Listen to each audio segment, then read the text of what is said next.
hasi ngo umupaka bawufunze ntago turongera kujya ibyo twaranguye turabyicaranye nujya kuzunguza baragufata none turabigenza amadolari 40 dore niko natungurusumu ikira cyatungurusumu ndanguraga 3 umwavamo amadolari 40 aho ni 40 by'amanyarwanda mwese rukumva yuko ni manera bibamo.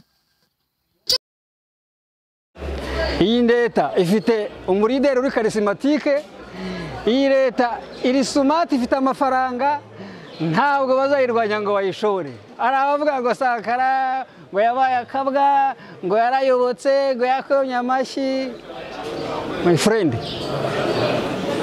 abongereza baravuga ngo if you can't fight him you join him. Udashobora kurwanya umuntu ngo uzamutsindura muyoboka. Ngewe nagiraga mbibabwiye. Watu ambao wanakaa wanalala usingizi anafikiria ni vita kidogo. Objectif ni balkanisation. 2003 au 2002 ninapokea delegation moja Kinshasa. Miaka 10 ilishapita. Na miaka 10 ukisha garde miaka 10 secret unaruhusiwa kuitoa.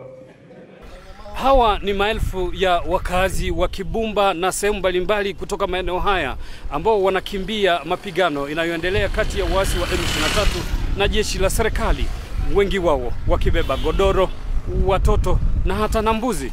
Wasema kwa nini wamekimbia? Ilikuwa tuwazeri jiste. Sasa tukisikia masasi naanza piga, kisha njoo tukikimbia, na muda hii hatujua kama ni nini tunakimbia. Masasi ndio ililia usiku wa leo, mabomu ndio tunaona vyema tukimbie, sababu tukikaa hapo tunaweza kufa sisi wote. Tuniomba serikali tusaidie, itume askari jeshi ili wapambane na hao waasi ambao wanatusumbua. Ukiwaona wengi wamechoka kwa sababu walianza kukimbia tangu asubuhi, wakikimbilia katika mji wa Goma. Gouvernement ya Congo itafute nguvu yoyote hii mavita za kuleta kila siku nazo ziweze kuisha. Population ishachoka na mavita. Batusaidie. Ona watoto wanataka kufia munjia, bazazi banakufia munjia. Hii yote bafanye nguvu yoyote mavita ziweze kuisha.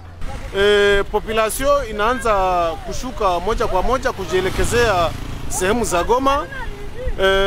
Kwa muda huu na tumetoka sehemu ambako vita ilikuwa usiku, lakini hatutazame hata muhasi mmoja. Population iko inakimbia tu kwa kuhofia maisha yao. Mapigano haya yanajiri katika eneo hili la Kibumba wakati ambapo jeshi la serikali ya Jamhuri ya Kidemokrasia ya Kongo linapambana na waasi wa M23 katika eneo la Ruchuru kwenye milima ya Runyonyi pamoja na Chandu, na vile wakiwa wamefukuzwa katika mji wa Bunagana. Oser Malivika, Sauti ya Amerika, Kibumba, Kanyamahoro.